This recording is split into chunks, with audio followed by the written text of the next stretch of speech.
Durante años, la imagen de Adolf Hitler fue armada combinando discursos manipulados, maniobras políticas y el ocultamiento intencional de partes incómodas de su lado más personal.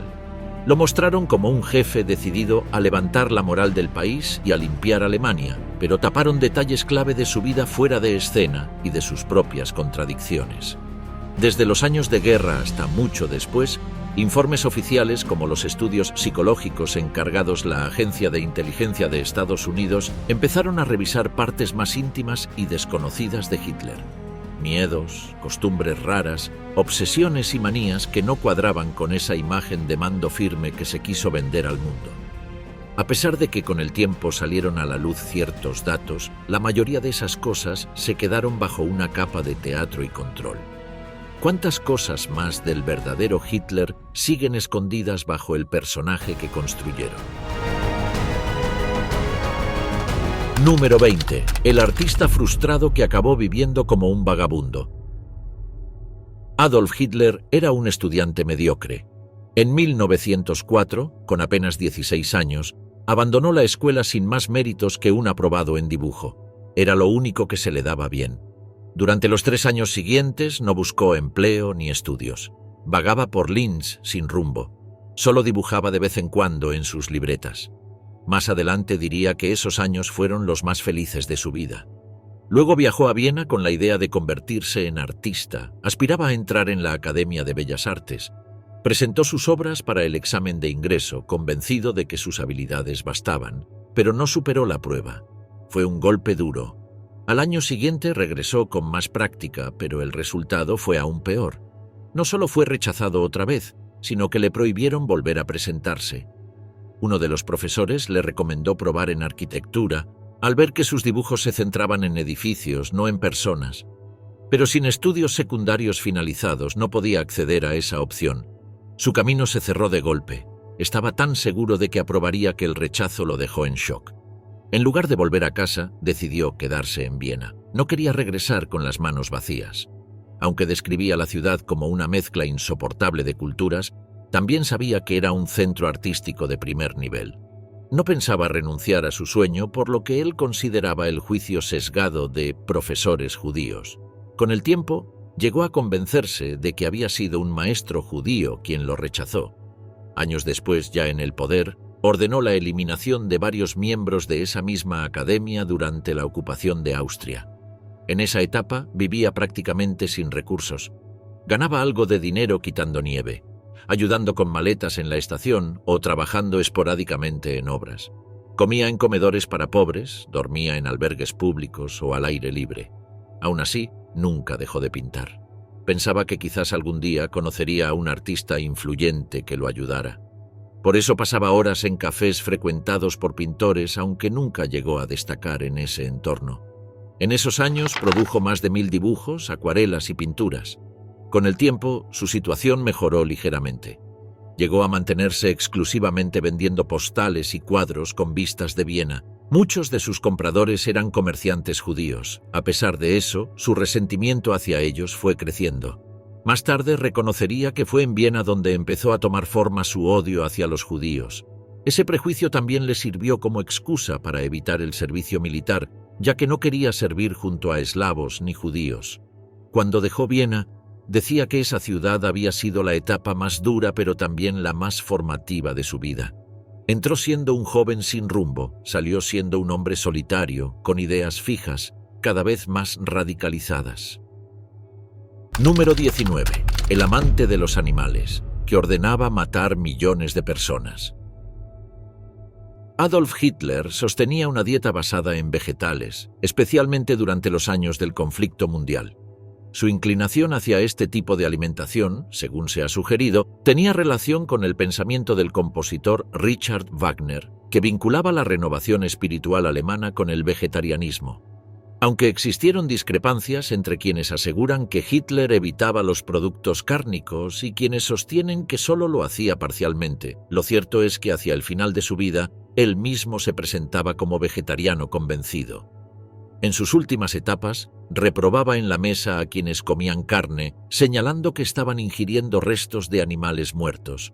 En su libro autobiográfico, habló sobre su aprecio por los animales como una muestra de su superioridad moral. También opinaba que la alimentación vegetal ayudaría a mejorar tanto la salud individual como la regeneración espiritual del pueblo. No obstante, existen reportes de que aún comía productos animales ocasionalmente en los años 30. Varias publicaciones lo presentaban como ejemplo de respeto hacia los animales. Una revista del movimiento alemán de pensamiento reformista lo describía como firme enemigo de la tortura animal y opositor de la vivisección. Según relatos recogidos por Hugh Trevor Roper, Hitler hablaba de sí mismo como vegetariano y aseguraba que en el futuro la humanidad dejaría de consumir carne. Incluso en reuniones privadas mencionaba que no podía compartir carne con los líderes árabes debido a sus convicciones. Solía resaltar en charlas privadas las virtudes de los vegetales crudos, frutas y granos, recomendándolos incluso para niños y militares. A veces arruinaba el apetito de sus acompañantes relatando escenas de mataderos, con la intención de disuadirlos de comer productos animales. Según B. Wilson, al ver la incomodidad de los demás, aprovechaba para acusarlos de ser débiles e hipócritas. Un reportaje inglés publicado en 1938 sobre su residencia alpina describía su cocina como repleta de frutas y verduras y destacaba su exigencia con los estándares alimenticios. Su cocinero elaboraba platos elaborados sin carne, que también buscaban agradar visualmente. Según Goebbels, Hitler dedicó largas charlas a promover la dieta vegetariana, aunque reconocía que durante el conflicto no podía imponerse como política general. Aún así, esperaba implementarla después de la guerra. Martin Bormann hizo construir un invernadero en Berchtesgaden para asegurar el suministro constante de frutas y hortalizas.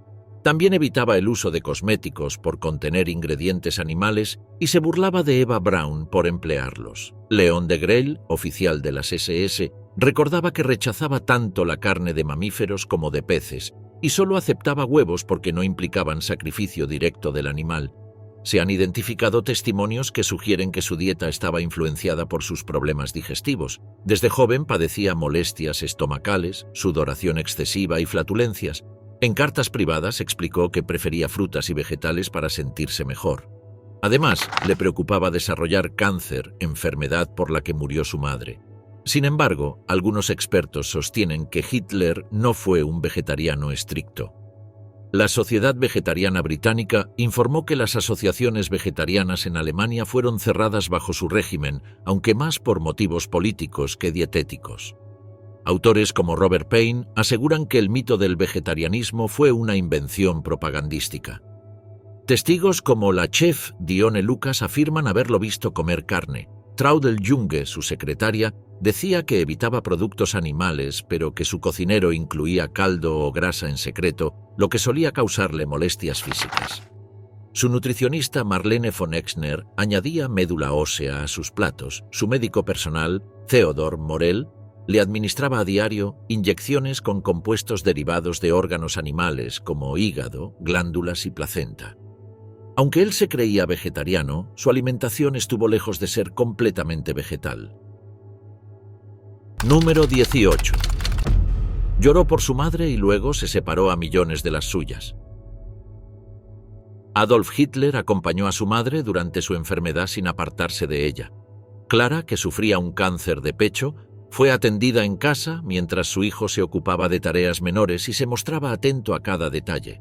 La enfermedad avanzó de forma rápida y dolorosa. Él, por entonces, un adolescente sin estudios completos ni trabajo, pasaba casi todo el tiempo a su lado. Cuando Clara murió, él rompió en llanto. Algunos testigos recordaron que no pudo contenerse ni siquiera durante el funeral. Se mantuvo en silencio la mayor parte del día y no quiso hablar con nadie en semanas.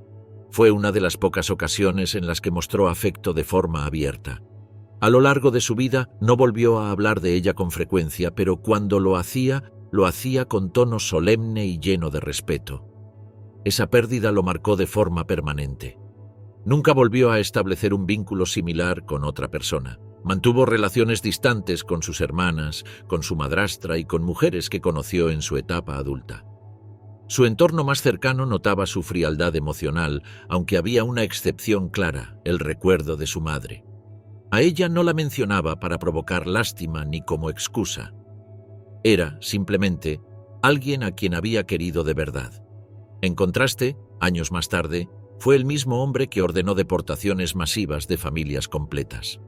Separó sistemáticamente a madres de sus hijos en estaciones de tren y rampas de selección. Durante la operación de expulsión de comunidades enteras, no mostró ninguna señal de remordimiento. Las decisiones se tomaban con rapidez y sin contacto personal. No visitaba los lugares, no escuchaba gritos, no veía lágrimas. Se limitaba a firmar órdenes o a dictar instrucciones desde despachos bien cerrados. Las mujeres eran enviadas a un lado, los niños a otro. Algunas eran trasladadas por la fuerza, otras engañadas con promesas de trabajos o de reuniones familiares. Las separaciones eran definitivas. En muchos casos, ninguna de las dos partes sobrevivía. Años después, algunos de los responsables directos declararon que todo se hacía siguiendo indicaciones del máximo líder, que había dado instrucciones claras sobre cómo proceder. La paradoja era evidente, pero nunca fue reconocida por él. Quien una vez cuidó a su madre enferma, quien una vez lloró su pérdida con un dolor genuino, se convirtió en el arquitecto de una maquinaria que destruyó millones de vínculos familiares. No se conocen declaraciones públicas en las que mostrara preocupación por el sufrimiento de las mujeres afectadas por las deportaciones. Su visión de la sociedad estaba organizada por grupos, no por individuos. En los informes internos del régimen se hablaba de eficiencia, no de consecuencias humanas. Las madres eran números, las decisiones se reducían a estadísticas. Mientras tanto, en las pocas cartas privadas que se conservan, no hay ni una sola mención a la contradicción entre lo que vivió y lo que causó. Esa parte quedó enterrada, junto con los recuerdos de su juventud y la imagen de la única persona por la que alguna vez derramó lágrimas. Número 17. Luchó contra el tabaco con más fuerza que contra el hambre o la guerra. Adolf Hitler no tocaba ni el alcohol ni los cigarrillos. Desde joven eligió mantenerse alejado de ambos. Jamás se le vio tomando en grupo ni fumando por costumbre. Para él, esas cosas no aportaban nada y solo hacían daño al cuerpo. No fue una etapa ni una pose pública. Lo siguió haciendo siempre, incluso en charlas privadas o bajo presión. Esa forma de vivir también marcó a quienes lo rodeaban. Era raro ver botellas cerca de él y muchos evitaban encender un cigarro cuando él estaba presente. En su residencia de montaña, el Berghof, la regla era clara: ni humo ni copas. Aunque algún invitado se la saltara de vez en cuando, la mayoría respetaba el ambiente que él imponía. Pensaba que su cuerpo debía mantenerse limpio de sustancias dañinas. No solo lo practicaba él, también lo promovía desde el gobierno. Durante su mandato se llevaron a cabo campañas contra el consumo de tabaco. En carteles y publicaciones se alertaba sobre los efectos nocivos del cigarro, con especial atención en mujeres embarazadas. Fumar en el transporte público era mal visto y se prohibió en varias oficinas del Estado. Además, se ordenaron estudios médicos para mostrar los problemas respiratorios ligados al tabaco. En esa época, pocos países trataban el cigarro como un asunto de salud colectiva. En lo que respecta a la bebida, no hubo leyes que la prohibieran, pero él prefería mantenerse lejos. Nunca brindaba, ni siquiera en reuniones oficiales o celebraciones con militares. Mientras otros altos cargos tomaban vino o licor, él se quedaba con infusiones o agua. Los que compartían mesa con él sabían que no era por cortesía. Era algo que tenía muy claro. Creía que era fundamental tener la mente despejada para tomar decisiones. Ese estilo de vida no era solo por salud, formaba parte de la imagen que quería dar, mostrarse disciplinado, ordenado y en control. Decía que el cuerpo debía estar cuidado y que los buenos ciudadanos tenían que evitar hábitos que los volvieran más débiles. En ese contexto, fumar o beber eran señales de que uno no se estaba cuidando ni física ni mentalmente. Las campañas oficiales contra el tabaco siguieron creciendo. Subieron los impuestos a los cigarrillos y se limitaron los anuncios. También intentaron reducir el hábito entre soldados, aunque no siempre se logró. A pesar de esas contradicciones, la postura oficial seguía firme, y la figura de Hitler seguía asociada a una vida sin vicios. En su día a día comía ligero, tomaba tés y caminaba seguido. No hay pruebas sólidas de que se apartara de esos hábitos, ni siquiera en los últimos meses del régimen. Su médico lo trataba con métodos poco comunes, pero no usaban sedantes con alcohol. Ni en los peores momentos se acercó al licor o al tabaco. La idea de que él era abstemio quedó en documentos, fotos y testimonios. Aunque dirigía un estado que causó millones de muertes, su rutina personal evitaba todo lo que afectara su cuerpo. Mientras enviaba a otros al frente o a los campos, él seguía firme con su vida sin alcohol ni cigarros. Número 17. El gran orador nazi solo repetía gestos que memorizaba frente al espejo. En 1925, Hitler se encerraba solo en una sala para pulir su forma de hablar. Se paraba frente al espejo y ensayaba los discursos sin nadie delante. Repetía frases, movía los brazos, cambiaba el gesto de la cara. Quería ver cómo se veía cuando hablaba. En esos ensayos no improvisaba. Probaba varias maneras de decir lo mismo hasta dar con la más fuerte. Mientras hablaba, ponía a reproducir grabaciones de su propia voz.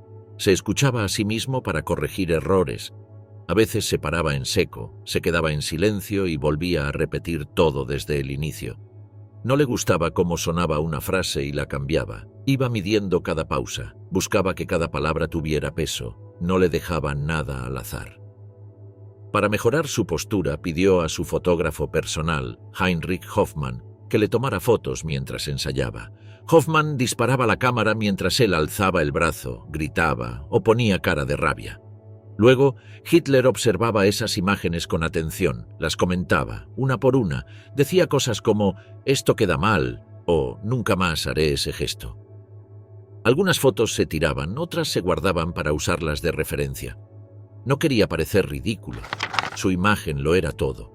Estudiaba cada ángulo, cada expresión, cada movimiento de manos. Si una pose no le convencía, la descartaba. Repetía los mismos gestos una y otra vez hasta que quedaban exactos. Cada vez que encontraba uno que funcionaba, lo memorizaba. Sabía que en el escenario tendría que repetirlo igual. Los ensayos no eran solo para hablar mejor, eran parte de una preparación total. Quería que su presencia física tuviera fuerza. El objetivo era que al verlo la gente sintiera que estaban frente a alguien con autoridad. No bastaba con lo que decía. Tenía que parecer un jefe. Todo eso lo ensayaba solo, frente al espejo, en silencio, día tras día. Las fotos de esos entrenamientos quedaron guardadas. Algunas fueron publicadas tiempo después. En ellas se ve a Hitler repitiendo los mismos gestos que luego usaría en actos masivos. No eran casuales, no eran improvisados. Cada movimiento había sido practicado en privado antes de mostrarse en público. Durante años, esos ensayos fueron parte de su rutina. Hitler no dejaba detalles sueltos. Lo que parecía natural en sus discursos era el resultado de muchas horas frente al espejo. Cada palabra, cada mirada, cada gesto salía como él quería que saliera. Todo lo había ensayado antes. Hasta el más mínimo movimiento tenía una razón. Eso no se improvisaba. Número 15. Planeó el exterminio, pero nunca pisó un campo de concentración. A pesar de haber impulsado todo el sistema de exterminio, Hitler nunca puso un pie en un campo de concentración. No existe ninguna imagen, registro o testimonio que confirme lo contrario. Durante toda la guerra se mantuvo apartado de esos lugares. Recibía reportes periódicos sobre traslados y fusilamientos, pero jamás visitó Dachau, Auschwitz, Treblinka, ni ninguno de los centros de detención o exterminio. El investigador Nikolaus Wachsmann subraya que Hitler no figura en su libro sobre los campos, mientras que Heinrich Himmler supervisaba todas las instalaciones personalmente. Según el Times of Israel, Hitler se limitaba a leer los informes enviados por las SS sin observar ejecuciones ni inspeccionar condiciones del campo. Mantenía la logística a distancia, delegando las tareas prácticas. El Telegraph también deja claro que jamás habló en público sobre el exterminio. Se expresaba en eufemismos como reubicaciones o medidas especiales, sin aludir directamente al asesinato sistemático. No solo evitó las visitas, sino que conservó su imagen pulcra. Mientras Himmler recorría crematorios y barracones, Hitler se restringía a oficinas, su residencia en el Berghof o el búnker, recibiendo informes filtrados y sin ver los detalles duros. Colaboradores cercanos confirmaron que prefirió mantenerse al margen. Su fotógrafo cercano, Heinrich Hoffmann, describió que Hitler daba la orden y esperaba que se cumpliera, y eso era todo. La decisión fue deliberada. Manejaba el genocidio a distancia. Al delegar en Himmler, mantuvo el mando sin enfrentar el horror visual ni moral. Incluso en los momentos finales, cuando la maquinaria de muerte aumentó su ritmo, Hitler no se acercó. No inspeccionó hornos, cámaras ni vagones, nunca solicitó fotografía alguna ni presenció cadáveres. Su papel fue el de ordenante, no el de testigo presencial. Número 14. ¿Solo un testículo? El secreto médico que Hitler jamás quiso revelar. Un informe médico redactado en 1923 confirma parcialmente uno de los rumores más repetidos sobre Hitler. El documento señala que tenía criptorquidia, o sea, que solo uno de sus testículos había bajado al escroto. El escrito fue elaborado por el doctor Joseph Brinsteiner mientras Hitler estaba encerrado en una cárcel de Baviera después del golpe fallido de Múnich en 1923. Este informe forma parte del libro Hitler como prisionero en Landsberg am Lech, 1923-24, del historiador Peter Fleischmann. El médico dejó constancia de esa condición en un documento firmado el 12 de noviembre, luego de examinar al preso número 45. Ahí dice que Hitler estaba bien de salud, pero tenía criptorquidia en el lado derecho. Varios medios alemanes recordaron el tema el sábado 19 de diciembre de 2015 y lo conectaron con la famosa canción que los soldados británicos cantaban durante la Segunda Guerra Mundial, Hitler has only got one ball, con la melodía de la marcha del coronel Bogey. Pero este diagnóstico desmiente otra versión muy extendida. No hay señales de que Hitler perdiera un testículo por una herida de guerra, como afirmaba la historia que hablaba de una granada durante la Primera Guerra Mundial. El informe médico que menciona esta condición estuvo guardado durante décadas y no fue hasta 2010 que salió a la luz, cuando se intentó vender en una subasta junto a otros 500 documentos relacionados con el tiempo que Hitler pasó preso en Landsberg. Finalmente, las autoridades alemanas los confiscaron. Peter Fleischmann, que trabaja como director de los archivos estatales de Nuremberg, revisó todos esos documentos durante años y ahora incluye los detalles más importantes en su libro. La obra analiza lo que fue la vida cotidiana de Hitler dentro de la prisión. El diario Süddeutsche Zeitung resaltó que, pese a estar encarcelado, Hitler tuvo bastantes comodidades. Eso fue posible por la cercanía que tenía con el director de la prisión. A él lo trataban de señor, las celdas de los condenados fueron mejoradas y la comida no venía de las cocinas del penal, sino de fuera. El libro también incluye pequeñas biografías de las 330 personas que lo visitaron durante su encierro. Apenas llegó a la cárcel, Hitler inició una huelga de hambre. Fue también en ese lugar donde escribió una parte del primer volumen de Mein Kampf, el texto donde organizó sus ideas políticas y dejó por escrito el pensamiento racista y antisemita del movimiento nazi. Esa obra volvería a venderse en Alemania décadas después, gracias a que se liberaron los derechos de autor que hasta ese momento controlaba el Estado Federado de Baviera. Número 13. Hitler y el Parkinson. La enfermedad que deterioró su cuerpo y mente en secreto. Está probado que Adolf Hitler sufría de Parkinson en su forma idiopática. No se detectaron signos clínicos ni antecedentes médicos que apuntaran a un tipo de parkinsonismo ligado a infecciones del cerebro. El diagnóstico fue hecho por el Dr. Max de Krinis a inicios del año 1945. Fue él quien avisó a los altos mandos de las SS. Esa cúpula decidió que debía comenzarse un tratamiento basado en una fórmula especial contra el Parkinson, diseñada para ser administrada por un médico. Aún así, ese tratamiento nunca fue entregado a Hitler. Esto lleva a pensar que los jefes de las SS estaban considerando deshacerse de un líder ya demasiado deteriorado por la enfermedad. En la conducta de Hitler pueden observarse dos aspectos muy distintos. Por un lado, tenía una forma de ser típica en quienes padecen Parkinson antes de que avance, mente rígida sin posibilidad de cambiar, cero flexibilidad y una actitud obsesiva por detalles que desesperaba a los demás. Por el otro lado, presentaba comportamientos propios de un perfil antisocial. No mostraba respeto por reglas ni valores, tendía a manipular, mentir y tenía arranques emocionales que no podía controlar. Esta mezcla en su manera de ser lo llevó a convencerse a sí mismo, sin cuestionarlo nunca, de que tenía una misión única que cumplir, y también a buscar constantemente validación y atención, evaluar su forma de pensar y comportarse desde una perspectiva médica, permite entender mejor algunos patrones que marcaron su vida y su papel en la historia. Analizarlo desde un punto de vista neuropsiquiátrico ayuda a dar más claridad sobre cómo funcionaba su cabeza en los momentos clave. Hitler combinaba síntomas físicos claros de un trastorno neurológico avanzado con una manera de comportarse que mostraba desequilibrios de fondo. Esa doble condición lo hacía mantenerse firme en sus creencias sin aceptar otra opinión, mientras al mismo tiempo actuaba de forma destructiva, sin importar las consecuencias para los demás. No era solo una enfermedad del cuerpo. También había un deterioro en su forma de tratar con la gente y de enfrentarse a la realidad.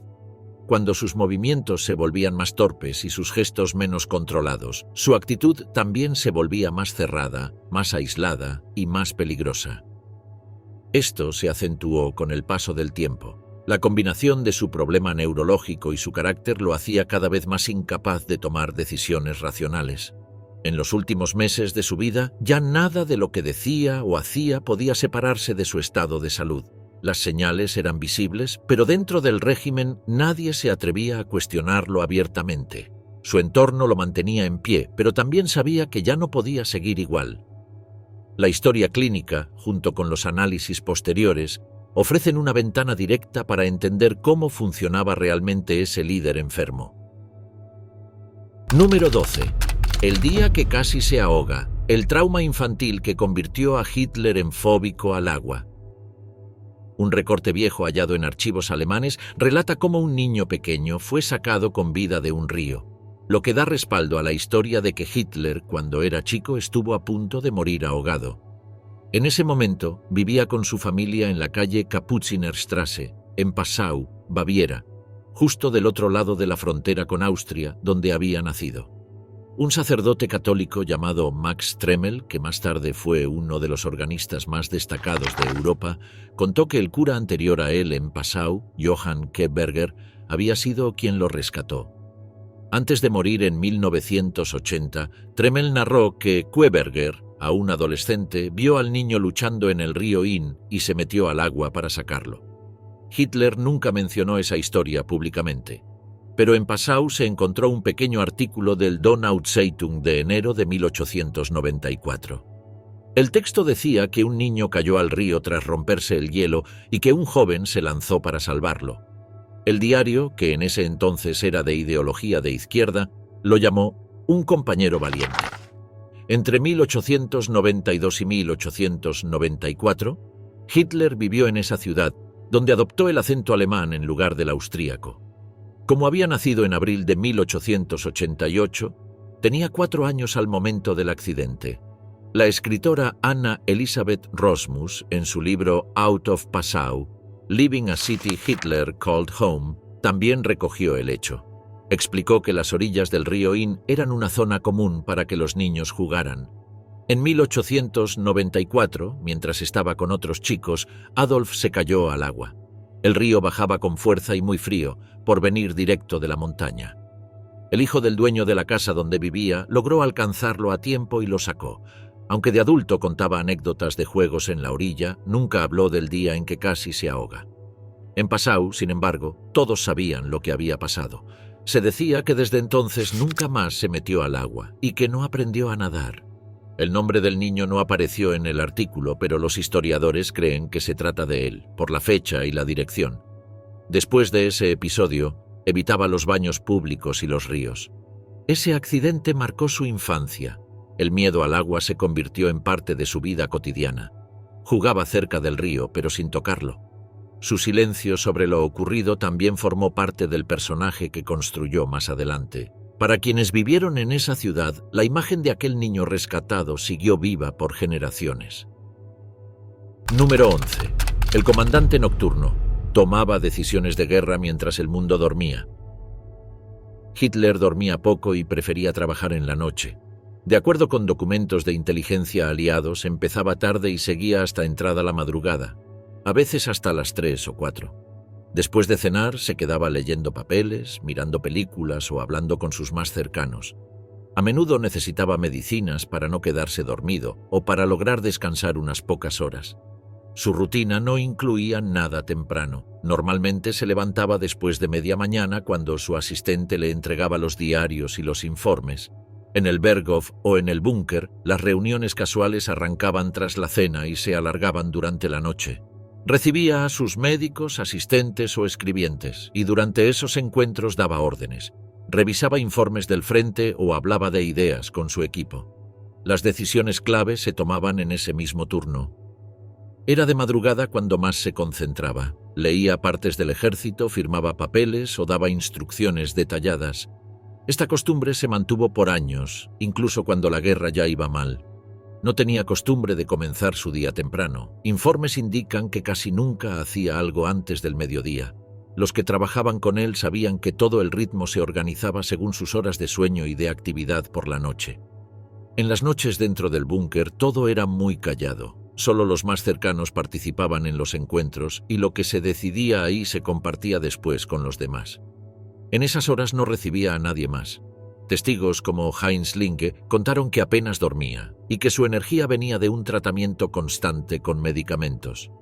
Su doctor personal se encargaba de darle lo que necesitaba según la hora. Esa costumbre de quedarse despierto hasta la madrugada siguió igual, incluso cuando todo ya estaba perdido. Dentro del búnker, las reuniones de revisión seguían activas hasta bien entrada la noche. Luego dormía un par de horas y empezaba de nuevo.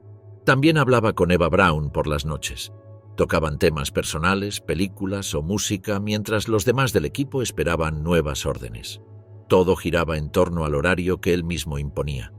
Archivos británicos y alemanes dicen que podía mantenerse con apenas 3 o 4 horas de sueño, pero solo con la ayuda constante de estimulantes y calmantes, mezclados según la situación de cada día. Toda la gente que trabajaba con él se ajustaba a ese ritmo cambiado.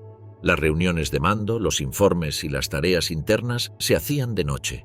Este esquema se mantuvo igual incluso cuando ya estaba encerrado en el subterráneo en los últimos días del régimen. Ese hábito nocturno terminó siendo la manera en que todo a su alrededor funcionaba. Mientras el resto descansaba, él seguía tomando decisiones que influían directamente en el curso del conflicto. Número 10. El dictador que temía su propia comida, las catadoras de Hitler. En su refugio de la guarida del lobo, Hitler vivía con una preocupación constante por ser envenenado. Para minimizar cualquier riesgo, implementó un sistema fijo. Un grupo de mujeres debía probar lo que iba a comer antes que él. No lo hacía por salud, era parte habitual de su día. Unas 15 jóvenes estaban asignadas a ese trabajo. Eran de aldeas cercanas al complejo. Tenían que probar los mismos platos, esperar un tiempo y asegurarse de que no ocurría nada. Solo después él empezaba a comer. Margot Volk fue una de esas mujeres. Aunque nunca lo vio en persona, su función era clara: verificar que no hubiera veneno en lo que le servían. Esa escena se repetía sin cambios. Los menús de Hitler eran completamente vegetarianos. No tomaba carne ni pescado. Comía arroz, pasta, caldos con vegetales o papas cocidas, todo sin ingredientes de origen animal. Ese hábito mostraba hasta qué punto sospechaba de su entorno. No creía en sus cocineros, ni en su equipo médico, ni en quienes lo asistían. Pensaba que cualquiera podía intentar matarlo con la comida. Había un tiempo de espera tras cada prueba. Si alguna de las mujeres presentaba síntomas, el plato se descartaba de inmediato. Solo cuando todo estaba en orden, él se sentaba a la mesa. Nunca se adelantaba. El temor era tan fuerte que incluso los horarios del entorno se adaptaban a esa dinámica. Desde la cocina hasta el momento de comer, todo se organizaba para seguir ese paso previo. Hasta ese nivel llegaba su precaución. No era solo por enemigos externos. Su propio personal sabía que ese sistema no se podía interrumpir. Omitir ese filtro significaba quedarse fuera. Tras el atentado de julio de 1944, esa medida se reforzó. Desde ese momento el control fue más estricto y rápido. El ambiente se volvió más tenso. Margot contó que estuvo haciendo esa tarea por más de 2 años, hasta que la guerra la obligó a marcharse. Aunque el frente se deterioraba, esa costumbre no se modificó. Número 9. Drogas bajo receta, la dependencia oculta que lo acompañó hasta el final. Antes de que los nazis tomaran el control, Alemania ya era un punto clave en la producción y venta de cocaína procesada y otros estimulantes como LSD, morfina o anfetaminas. en parte por la crisis económica y social que atravesaba el país. Sin embargo, cuando llegó el régimen, se prohibieron esas sustancias con la intención de darle al país una imagen más limpia. Esto no eliminó el uso de drogas, sino que empujó a muchos a ocultar sus vicios, incluyendo a altos mandos nazis como Göring e incluso al propio Hitler. Varios de esos químicos pasaron a venderse como medicinas para usos distintos. En el caso de Hitler, empezó a usarlos para calmar molestias en el estómago, pero con el tiempo aumentó tanto la frecuencia como la potencia de lo que tomaba. Acabó usando una combinación frecuente de opiáceos y cocaína y hasta metanfetaminas para soportar los efectos físicos y mentales que le dejaba el conflicto. Su salud fue empeorando cada vez más por este motivo. Al mismo tiempo, los militares también usaron drogas como parte del plan de guerra. Una clase de metanfetamina conocida como Pervitin les permitía a los soldados mantenerse en combate durante días sin parar. Número 8. Ni un roce. Su obsesión por evitar el contacto humano. Hitler evitaba el contacto físico en público y en privado. No le gustaban los apretones de manos y rara vez correspondía a gestos afectivos espontáneos. En actos oficiales, limitaba los saludos a movimientos de cabeza o al saludo nazi. En los encuentros privados, mantenía distancia incluso con personas cercanas. Su entorno lo sabía y la mayoría evitaba acercamientos físicos innecesarios. Durante las recepciones oficiales no se acercaba demasiado a los invitados. En el Berghof, su residencia en Baviera, las reuniones con visitantes seguían un protocolo estricto. La distribución de los asientos estaba pensada para que nadie se sentara junto a él. Las conversaciones eran unilaterales y él controlaba el tono, los tiempos y la distancia. Las muestras físicas de afecto eran escasas. A Eva Braun la trataba con frialdad delante del resto. En público nunca la abrazó ni la besó. Durante años, su relación fue mantenida en secreto, y aunque ella vivía en el Berghof, no compartía sus comidas con Hitler ni aparecía en actos formales. Él limitaba el contacto incluso dentro del círculo íntimo. En el búnker de la Cancillería, los hábitos no cambiaron. Aún en los últimos días de la guerra, evitaba cualquier cercanía física con su entorno inmediato. Sus asistentes personales, como Heinz Linge, sabían que debían mantener distancia, incluso al ayudarlo a vestirse o al entregarle objetos. Las fotografías disponibles lo muestran con los brazos pegados al cuerpo o saludando desde cierta distancia. En la mayoría de imágenes captadas por los fotógrafos oficiales, se mantenía erguido sin acercarse a los demás. Incluso cuando recibía niños o soldados heridos, apenas los tocaba, salvo excepciones puntuales. Durante las reuniones militares se sentaba en una posición elevada o al final de la mesa. Los altos mandos entraban con saludos breves y las conversaciones eran unidireccionales. La estructura del entorno estaba diseñada para reforzar el control de la distancia personal. La atmósfera era formal y rígida, sin espacio para gestos espontáneos. No hay evidencia de que Hitler diera abrazos en público o que mostrara cercanía física con amigos o colaboradores. El único gesto frecuente era el saludo nazi, obligatorio en su presencia. Este saludo, además de tener una función política, eliminaba la necesidad de contacto físico directo. En sus desplazamientos se aseguraba de mantener distancia del público. Aunque a veces saludaba desde el coche con la ventanilla bajada, no se bajaba para saludar con la mano. En los desfiles o apariciones públicas, el contacto con las multitudes estaba controlado por anillos de seguridad. Los saludos eran visuales, nunca físicos. La distribución de su vivienda también estaba diseñada para el aislamiento. En el Berghof, su habitación y despacho estaban en un ala separada. Tenía su propio comedor, separado del resto. Las visitas eran breves y formales, incluso cuando se trataba de figuras cercanas como Albert Speer o Joseph Goebbels. Eva Braun fue una de las pocas personas que tenía acceso privado a Hitler, pero incluso con ella la relación era distante. No compartían dormitorio, y ella no estaba presente en la mayoría de cenas o reuniones políticas. No hay constancia de gestos de afecto explícitos entre ambos durante toda la guerra. El trato con los miembros del partido también era formal. Al recibir a nuevos miembros o condecorar a soldados, los gestos se reducían a una mirada, una palabra y el saludo reglamentario. Evitaba entregar las medallas directamente en la mano y cuando lo hacía el contacto era breve y mecánico. Incluso con sus médicos personales mantenía la distancia. Theodor Morell, su médico habitual, describió cómo sus consultas eran rápidas y sin contacto innecesario. Cualquier procedimiento físico debía ser breve y preciso. Hitler no toleraba que lo tocaran por más tiempo del necesario. Cuando daba discursos, no saludaba a nadie al subir al podio. Tomaba su posición, hablaba y se retiraba sin establecer contacto físico con el público o los organizadores. La seguridad lo rodeaba, pero no intervenía directamente porque él mismo evitaba cualquier aproximación. Durante los años de poder, Hitler tuvo acceso constante a multitudes, aliados, jefes de Estado y miembros del partido. En todos los casos, mantuvo una conducta controlada, sin contacto físico directo. La distancia era parte de su comportamiento habitual, tanto en la vida pública como en la privada. Número 7. El Führer sin licencia. Jamás aprendió a conducir un coche.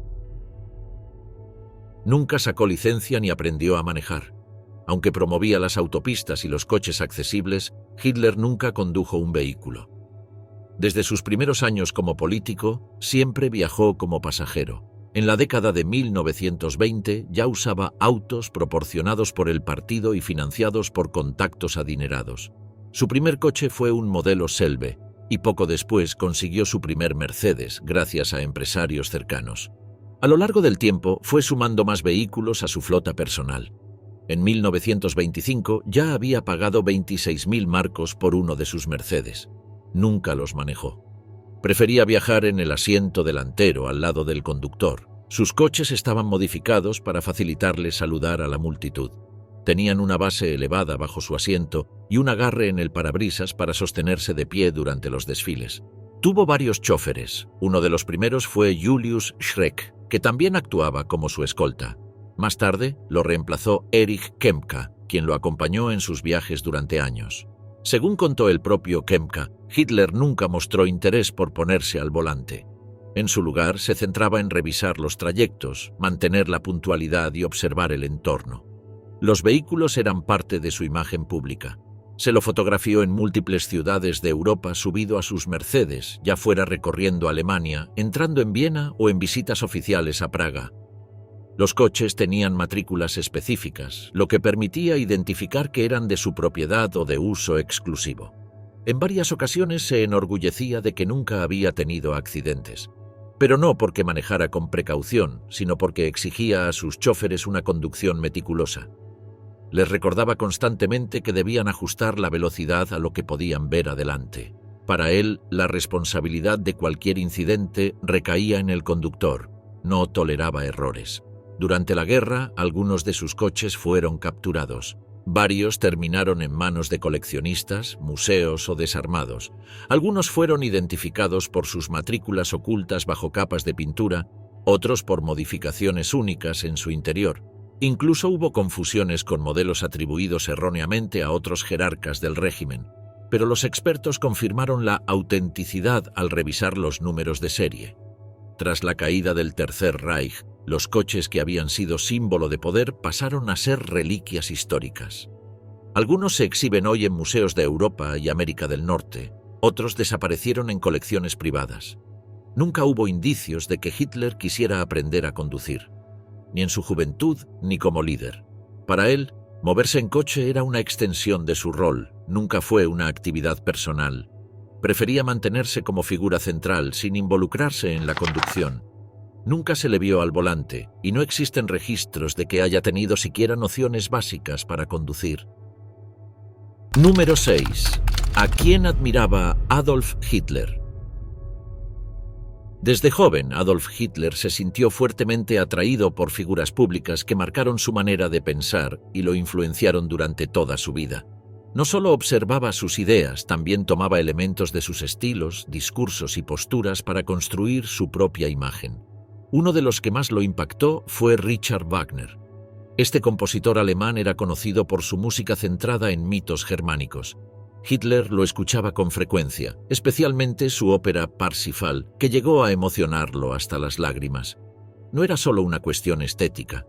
En esa música, Hitler veía una representación de lo que él creía que era su papel en la historia. Wagner no solo componía óperas, sino que transmitía ideas sobre cultura, raza y nación, que luego se alinearon con la propaganda del régimen nazi. Otro personaje que Hitler tomó como ejemplo fue Karl Lueger, alcalde de Viena a finales del siglo XIX. Era un político que combinaba carisma con ideas antisemitas. Hitler vivió en Viena cuando era joven y prestó mucha atención a la forma en que Lueger hablaba. Aprendió de él que un discurso emocional, cargado de simbolismo y dirigido al sentimiento colectivo, podía ser más efectivo que uno racional. Según contaba más adelante, le impresionó la habilidad de Lueger para conquistar a las masas sin necesidad de argumentos elaborados, solo con estilo y presencia. Friedrich Nietzsche también influyó en él, aunque solo superficialmente. Hitler tomó de Nietzsche la idea del superhombre, un concepto que adaptó a su propia visión sobre la raza aria. Sin embargo, ignoró gran parte del pensamiento original de Nietzsche, que rechazaba el antisemitismo y el nacionalismo. Hitler citaba frases de Nietzsche sin seguir el sentido completo del filósofo. Usaba sus palabras para reforzar su teoría de superioridad racial, aunque el autor no las escribió con esa intención. Otro personaje clave en su formación fue Dietrich Eckart.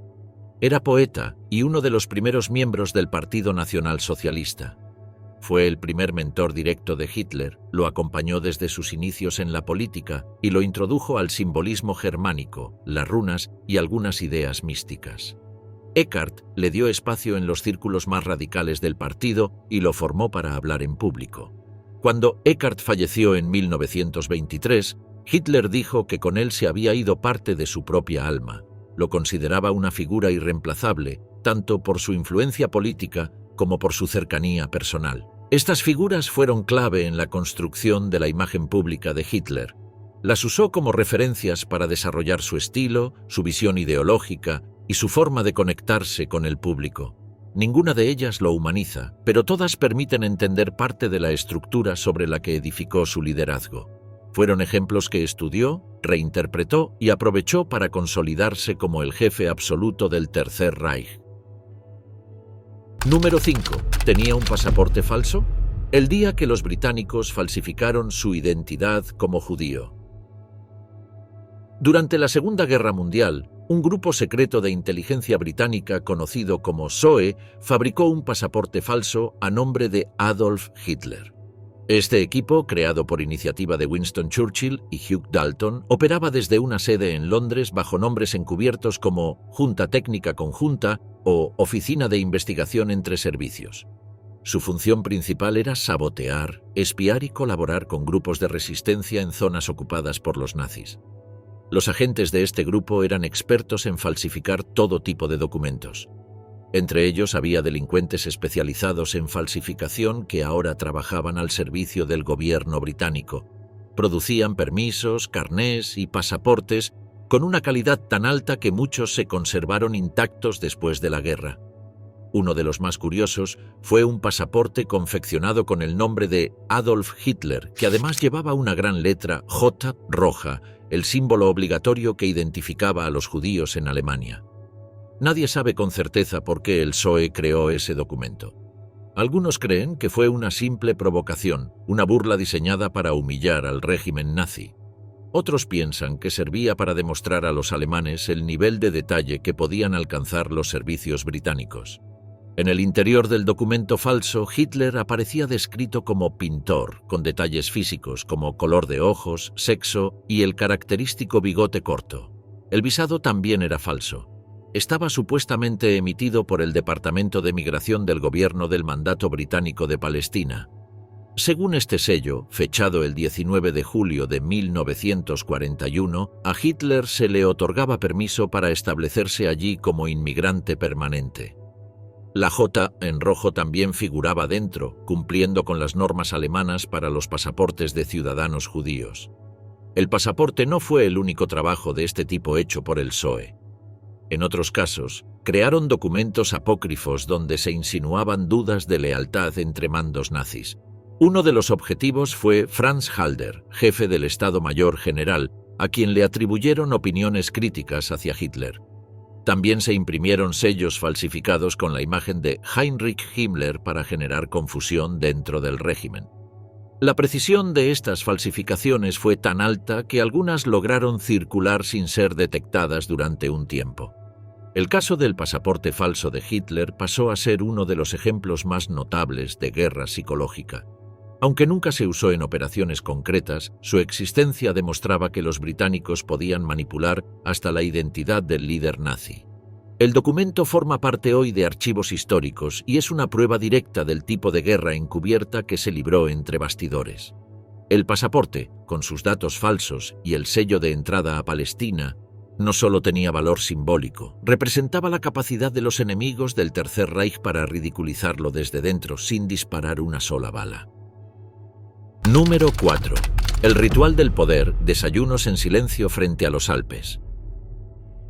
Martin Bormann organizó la construcción de esta residencia como regalo de cumpleaños para Adolf Hitler. La levantaron en lo alto de una montaña, a 1834 metros sobre el nivel del mar. En ese lugar se tomaron varias de las decisiones clave de la Segunda Guerra Mundial. Aún se puede visitar hoy. Nadie imaginaba que el plazo establecido se cumpliría cuando empezaron los trabajos en la Kehlstein House, conocida como el Nido del Águila. Entregarla a tiempo era parte esencial del plan. Fue una obra ambiciosa y costosa que Bormann preparó para su superior, aunque el obsequio se presentó como un gesto del partido nazi.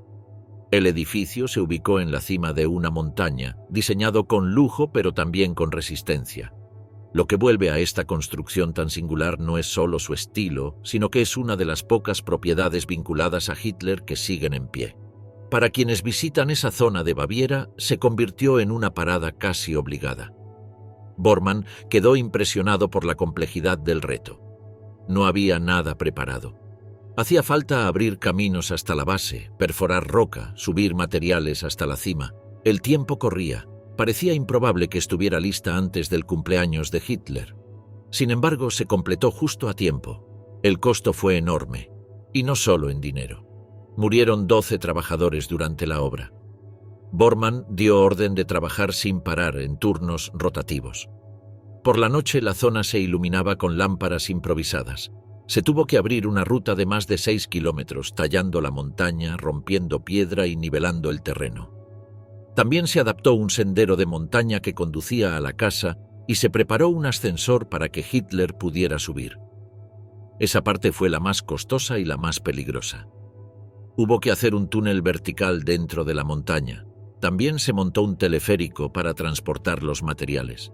Se contrató a cientos de obreros que trabajaron en condiciones durísimas, llevando peso durante jornadas muy largas. Algunas partes de la casa se subieron ya listas para acelerar el montaje, como si fuera una estructura prefabricada. Se calcula que el gasto total, ajustado a los valores actuales, superó los 150 millones de dólares. En el pueblo corría un chiste mientras veían pasar a los jefes de obra y a los operarios. Decían que era como una fiebre del oro, pero en vez de buscar metales en los ríos, solo había que pararse bajo una ventana a esperar que Bormann tirara el dinero desde arriba. Albert Speer escribió en sus memorias que esa construcción, a pesar de algunas críticas por el derroche, reflejaba el cambio en el estilo de vida de Hitler y también su tendencia a mantenerse cada vez más aislado. No se explicaba solo por miedo a un atentado, ya que dejaba entrar a diario a miles de personas que iban a mostrarle su apoyo. El nombre de Nido del Águila se lo puso el embajador francés André-François Poncet, impactado por la vista y por las dificultades técnicas que se habían superado. El apodo se popularizó de inmediato. Uno de los motivos para construir este lugar fue que estaba cerca del Berghof, otra de las residencias principales de Hitler, donde pasaba buena parte del año. Pasó tanto tiempo allí que terminó convirtiéndose en una sede paralela del gobierno alemán. Años antes, tras salir de prisión en 1924, alquiló una casa modesta en esa zona alpina donde se refugió a pensar sus próximos pasos. Le gustó tanto el lugar que la compró en 1932, según versiones oficiales, con el dinero ganado por las ediciones de su libro Mi lucha. En 1936, esa vivienda sencilla fue transformada en una mansión con 30 habitaciones. Número 3. Silencio absoluto. La fobia de Hitler al ruido lo controlaba todo. Odiaba los ruidos fuertes y el bullicio. En sus residencias personales, sobre todo en el Berghof, no se toleraban sonidos que rompieran la calma. Cada acción debía hacerse sin levantar la voz ni hacer ruido. Las puertas no podían cerrarse de golpe, las conversaciones, incluso entre trabajadores, estaban limitadas. Nadie debía hablar a volumen normal si él estaba cerca. Había reglas para todo, incluso para caminar. El personal tenía que moverse con pasos suaves. Se entrenaban para pisar sin que los tacones hicieran eco en los pasillos. Algunos usaban calzado especial, con suelas de goma, para no alterar la atmósfera que él quería mantener. Albert Speer, que lo acompañó durante años, dejó anotado que Hitler perdía la paciencia con facilidad si escuchaba una risa fuera de lugar, un portazo o un paso mal dado. La rigidez era parte de la rutina. Las visitas sabían que debían comportarse de forma casi militar. Todo debía fluir sin interrupciones. Las órdenes eran cortas. Las charlas solo empezaban si él las iniciaba. Nadie lo interrumpía. Nadie hablaba sin permiso. Incluso sus asistentes más cercanos, como Heinz Linge, sabían que cualquier sonido podía molestar. En los comedores del Berghof, por ejemplo, se respetaban tiempos prolongados de completo silencio. Los cubiertos no podían hacer ruido. Los platos no se deslizaban sobre el mantel. Los camareros tenían que servir los alimentos con movimientos mínimos. Si algo se caía o golpeaba, la tensión se notaba de inmediato. Bastaba una mirada suya para que todo se congelara. Las películas que veía eran proyectadas sin sonido o con el volumen al mínimo. No soportaba los efectos fuertes. Prefería imágenes quietas, sin música, sin diálogos rápidos. A veces interrumpía la proyección si el volumen subía. En los momentos de descanso, sus espacios estaban aislados acústicamente. Quienes limpiaban su cuarto o pasillos debían hacerlo en horas específicas cuando él no estaba cerca. Si escuchaba un aspirador encendido, mandaba detenerlo de inmediato. Nunca se acostumbró al ruido de las máquinas. No soportaba motores encendidos cerca de él. Las reuniones políticas que se celebraban en el Berghof también seguían esas reglas. Aunque participaban varias personas, las voces siempre se mantenían bajas. Nadie levantaba la voz. Si alguien hablaba más fuerte de lo normal, quedaba fuera de futuras invitaciones. Él imponía la calma con su sola presencia. No era necesario decirlo 2 veces. Todo lo que ocurría cerca suyo tenía que adaptarse a su ritmo. Y ese ritmo era pausado, medido, sin sobresaltos. Quería estar rodeado de silencio. Quería evitar cualquier estímulo que no pudiera controlar. Quería que hasta el aire pareciera quieto. Número 2.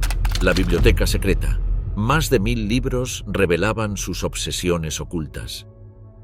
En la primavera de 1945, cerca de Berchtesgaden, dentro de una mina de sal, la 101ª División Aerotransportada encontró unos 3000 libros. Después de una larga revisión en Múnich que se extendió hasta 1952, los volúmenes fueron enviados a la Biblioteca del Congreso de Estados Unidos.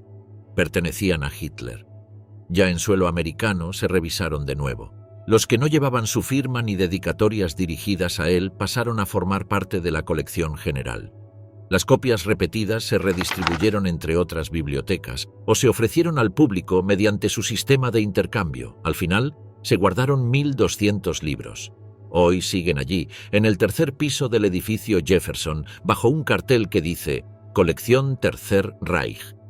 Los soviéticos también se quedaron con miles más, unos 10.000 libros. Pero por el hermetismo del régimen se desconoce qué hicieron con ellos. Se calcula que toda la biblioteca de Hitler llegó a tener unos 17.000 ejemplares. Gerhard Weinberg, uno de los primeros en analizarlos, comentó que muchos parecían nunca haber sido leídos. Buena parte eran regalos de autores y editoriales, como suele pasar con los políticos, y casi no había señales de uso. Philip Gasser y Daniel Matter lo confirmaron en su investigación.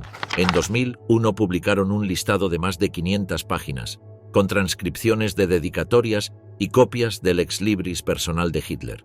Un águila sujetando una esvástica sobre una rama de roble. Ese sello resumía su visión de poder y nacionalismo. Entre los títulos uno llamaba la atención: Las actuales tareas de la política alemana, de Paul Lagarde, un autor nacionalista del siglo XIX, Hitler había marcado con 2 líneas una frase sobre trasladar a los judíos polacos y austríacos a Palestina.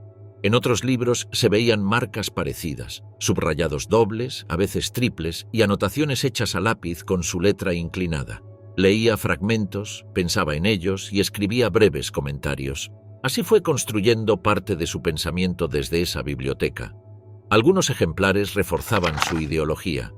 Uno era El Judío Internacional, un texto antisemita escrito en 1920 por el empresario Henry Ford. Otro, Ciencia racial del pueblo alemán, de 1929, era de Hans Günther, un teórico racial del partido nazi que vendió más de 500.000 de copias. También tenía Germania, escrito en el año 98 después de Cristo por Tácito, un clásico que idealizaba al pueblo germano y que los nazis trataban casi como una Biblia. Pero el más usado por el desgaste visible era el Manual de bolsillo sobre tanques, de 1935, escrito por Hegel, donde aparecía el concepto de guerra relámpago. En su colección también había libros sobre temas esotéricos. Uno de ellos era una reedición de un viejo tratado de alquimia del siglo XVIII. Ese tipo de material llamaba mucho la atención de Himmler, encargado de los campos de exterminio y líder de la Orden Teutónica. Aunque los nazis no eran muy aficionados a los escritores ingleses, Hitler sí guardaba un lugar especial para Shakespeare. Tenía sus obras completas en alemán, editadas por Georg Müller en 1925, encuadernadas en cuero marrón y con las iniciales AH en el lomo. Su favorita era Julio César. En un cuaderno personal había dibujado la escena del asesinato en el Foro Romano. Se sabía el texto de memoria. Solía repetir la frase «Nos volveremos a ver en Filipos» como amenaza, copiando la advertencia del fantasma a Bruto. También tenía clásicos como Robinson Crusoe o Don Quijote. Decía que cada uno representaba una gran idea. En Robinson Crusoe veía el desarrollo de la civilización, en el Quijote el final de una época. Su edición preferida era la ilustrada por Doré, con dibujos del caballero perdido en sus fantasías. Es probable que se detuviera más de una vez en la escena donde queman los libros. Número 1. Temía bombardeos incluso en los Alpes. Mandó excavar túneles secretos bajo sus refugios. Temía ataques desde el aire incluso en zonas alejadas. Aunque sus bases estaban lejos de las ciudades grandes, siempre ordenaba excavar túneles y hacer escondites bajo tierra para protegerse. El más conocido fue el que mandó excavar justo debajo de la Cancillería del Reich, en Berlín. El llamado Führerbunker se hizo en 2 fases y terminó siendo su último puesto de mando. También pidió estructuras parecidas en otros puntos clave. Uno de los más grandes fue el proyecto Riese, en el sur de Polonia, con enormes pasillos subterráneos excavados bajo las montañas del Búho, cerca del castillo Książ. Cada refugio seguía un esquema similar. Tenían muros de concreto grueso, pasadizos secretos y salidas protegidas. Eran usados para esconderse y seguir al mando sin salir al exterior. Su miedo a los bombardeos era solo parte de la razón. También quería tener siempre un centro desde el que seguir dando órdenes aunque todo se viniera abajo. Su obsesión por estar a salvo lo llevaba a pedir de todo: salidas alternativas, túneles camuflados, entradas escondidas y filtros para humo o gases. No eran simples sótanos, eran verdaderos centros de operaciones bajo tierra, con salas de mando, depósitos, dormitorios, sistemas eléctricos y ventilación independiente. Todo pensado para que pudiera seguir funcionando sin depender de lo que pasara arriba. Ese tipo de construcciones mostraban cómo pensaba en el final. Quería desaparecer bajo tierra, seguir controlando todo y que nadie pudiera encontrarlo aunque todo alrededor colapsara.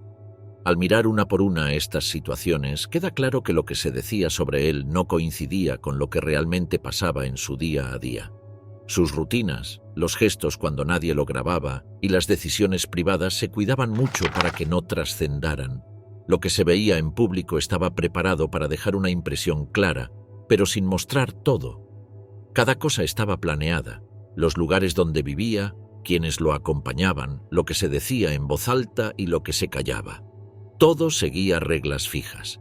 Lo que no encajaba con su imagen se eliminaba. Con el tiempo salieron a la luz documentos, recuerdos y registros que mostraban otra cara. Una cara que había sido escondida a propósito. Lo que parecía firme era más bien un montaje. Y aunque hoy se puede reconstruir bastante, aún faltan piezas. Hay detalles que siguen sin salir y zonas de su historia que nunca se contaron.